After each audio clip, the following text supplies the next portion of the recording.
Hello friends, আমি পূজা আর আপনারা দেখছেন পূজাস কিচেনস অ্যান্ড ব্লগ।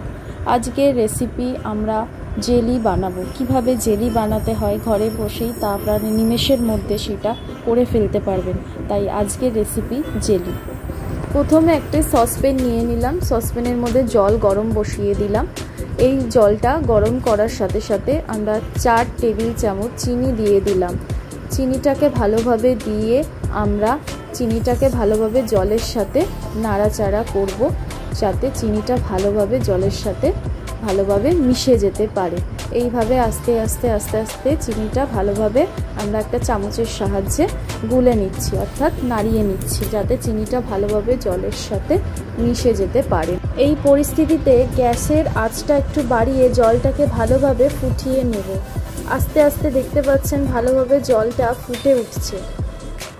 এবার আস্তে করে কমিয়ে দিলাম। কমিয়ে দেওয়ার পরে জলটা যখন একটু স্থির হয়ে আসবে তখন আমরা জেলেটিন পাউডারটা দিয়ে দিলাম জলের মধ্যে। ভালোভাবে সেটাকে নাড়িয়ে চাড়িয়ে আমরা জলের মধ্যে সেটাকে ভালোভাবে মিশিয়ে নিলাম। এখানে আমি যে জেলেটিনটা ব্যবহার করছি সেটা হচ্ছে উইকফিল্ডের ম্যাঙ্গো জেলি। আপনারা চাইলেও অন্য জেলি ব্যবহার করতে পারেন। আমি এটা মার্কেট থেকে নিয়েছি, অর্থাৎ অনলাইন থেকে নিয়েছি। আপনারা চাইলে দোকান থেকে যে কোনো জেলির প্যাকেট কিনে নিতে পারেন। এইভাবে আস্তে আস্তে আমরা জেলিটাকে ভালোভাবে সেট আপ করার জন্য আস্তে আস্তে ভালোভাবে চামচের সাহায্যে নেড়ে নিলাম। এরপরে গ্যাসটা অফ করে তাতে আমরা আগার আগার পাউডারটা দিয়ে দিলাম। আগার আগার পাউডারটা ভালোভাবে গুলে নিতে হবে, অর্থাৎ এখানে মিক্স করে নিতে হবে ভালোভাবে। তখন গ্যাসের আঁচটা অবশ্যই বন্ধ করে দিতে হবে।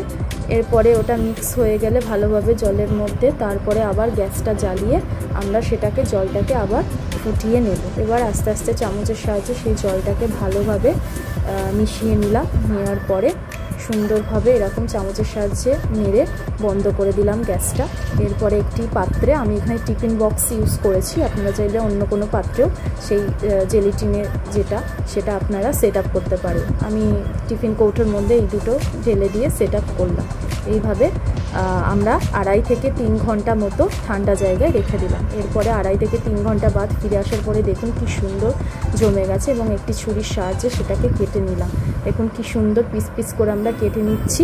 এরপরে জেলিটিনটা এইভাবে সেট আপ হয়ে গেছে, আপনারা দেখতেই পাবেন কি সুন্দরভাবে দেখুন সেট আপ হয়েছে। আস্তে আস্তে আস্তে আস্তে ধীরে ধীরে কেটে নিলাম।